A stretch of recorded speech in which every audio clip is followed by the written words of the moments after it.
Hello there, welcome back to Perkins Pipes.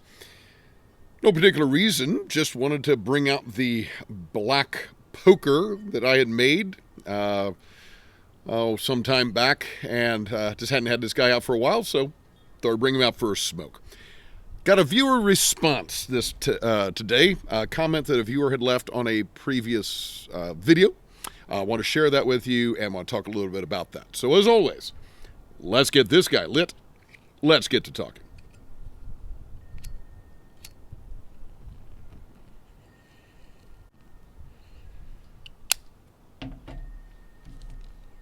Got a little Lane RLP6 in here today. So this episode came out, I think, a few months ago. Oops.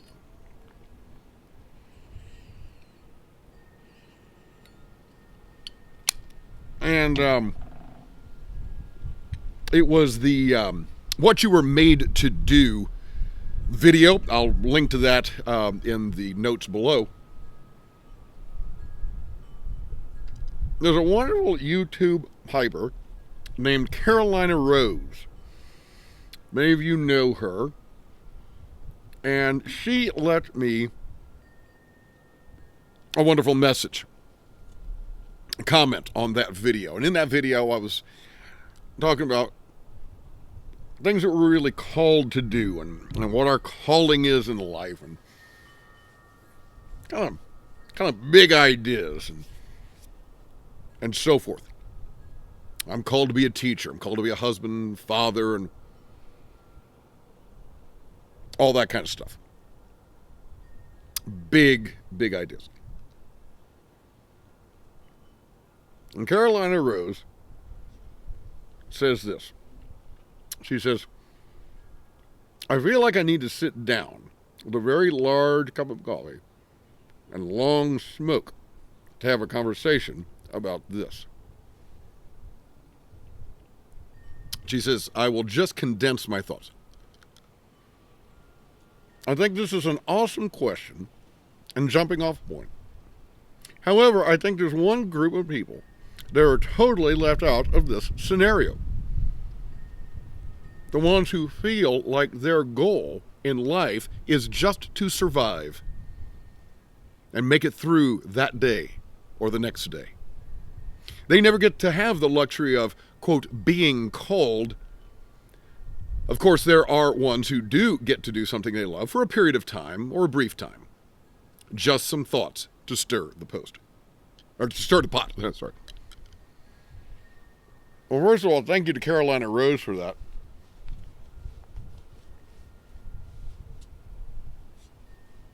You know, I love comments. They often make their way into subsequent videos. And if you'd ever like to chat with me on a video as a part of Briarside Chat, haven't had one of those for a while, feel free to email me at perkinspipes@gmail.com. We do it by Zoom, and it becomes an episode. So I would love to chat with you if you would like to chat with me.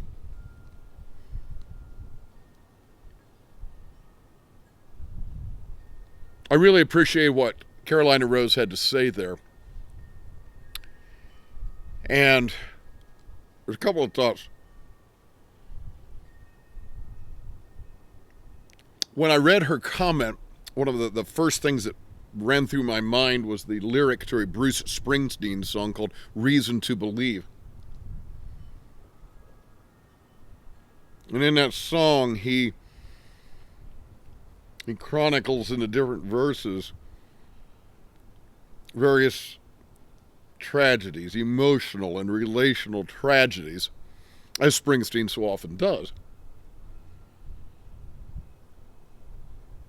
And his chorus line runs, seems kind of funny, sir, to me, how at the end of every hard-earned day, people find some reason to believe. Carolina Rose was talking about those who may not feel some grand sense of calling, some grand cosmic sense of purpose.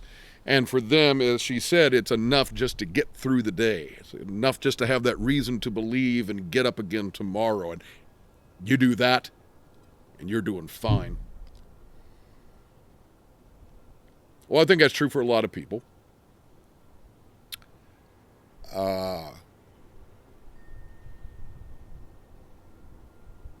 Now, I will argue that even in the midst of some of the worst circumstances, people in prison, we think of some of the truly heroic stories of the triumph of the human soul during the Nazi Holocaust.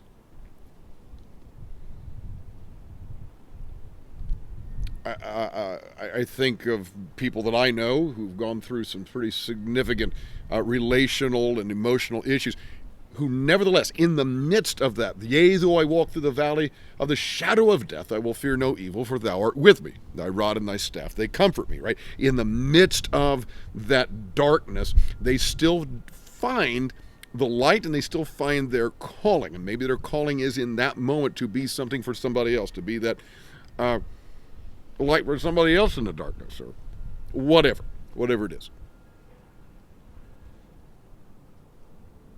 But I do think Carolina Rose makes a good point. Not every calling has to be something grand. And I probably talked about that in the original video. Folks, sometimes it is enough just to get up. It's enough just to get up and go to work. And then do it again the next day. And do it again the next day. And the week after that, and the week after that, and the next month, and the next year. Taking it one day at a time. If you are able to do that in the midst of, whether it's physical challenges, health, emotional, relational, financial, spiritual, if you can get up and keep on going, then I would say, my friends, you have answered a great call. Now, it may not feel like the call to you, and it may not feel like what you are wanting to do, and indeed it may not be. Sometimes it's enough just to do that. So congratulations. If you're doing that, congratulations, and well done you. Now, we've all known people who have had situations where it seems like nothing went right in their lives, and other people for whom nothing could go wrong. Everything they touched turned to gold. It seems as if they had the Midas touch when it came to life.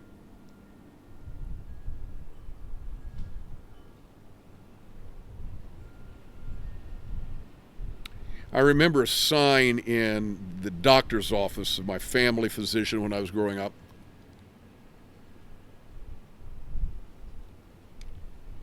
It said, "He who will not read has no advantage over him who cannot read."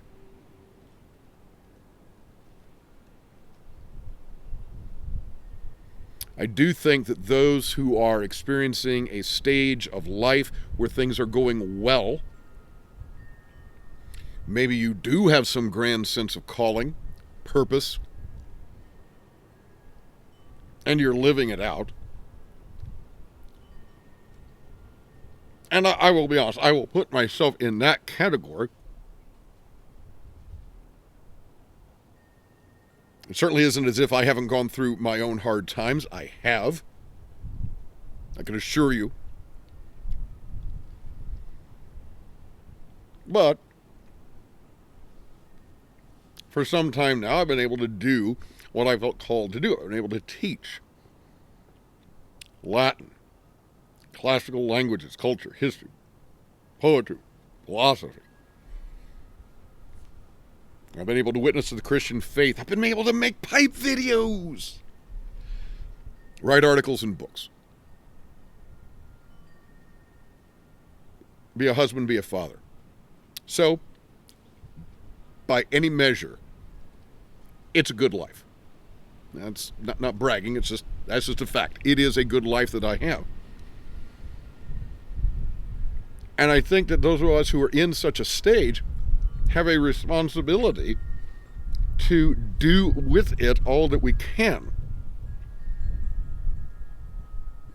I've always remembered that line in my doctor's office. He who will not read has no advantage over him who cannot read.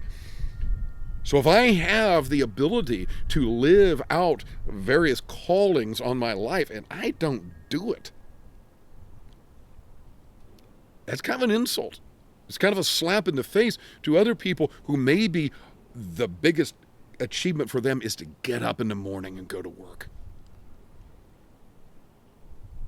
Find a way to live one more day. And those people who would say, man, if I had your life, oh, the things I would do. If I don't do that, if I don't make of my life the most that I can, I do believe that's an insult. Really a slap in the face to people who wish they could but can't. I want to end this by circling back to her comment. I wish everybody could live out their dreams. Maybe you've got a dream to be a woodworker. Maybe you've got a dream to be a Broadway singer. Maybe you've got a dream to be a world-renowned physicist. Maybe you've got a dream to get married. I wish everybody could live out their dreams. That's not the way it is in this fallen world. We know that one day all things will be made right. This is not it. And so I would say that if you are struggling just to get through to the next day, good on you for doing it. Good on you for doing it.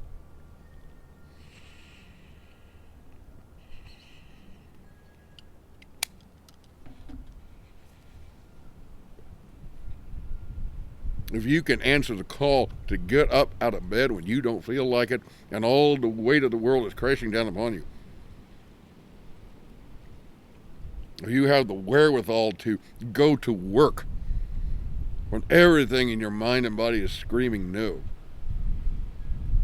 then I would argue you've answered one of the greatest calls of all. As Malcolm Guite likes to say, I do these little things in order at last to do nothing. Or as I like to say in Latin, Parva ago ut tandem, nihil agam. Have a wonderful day.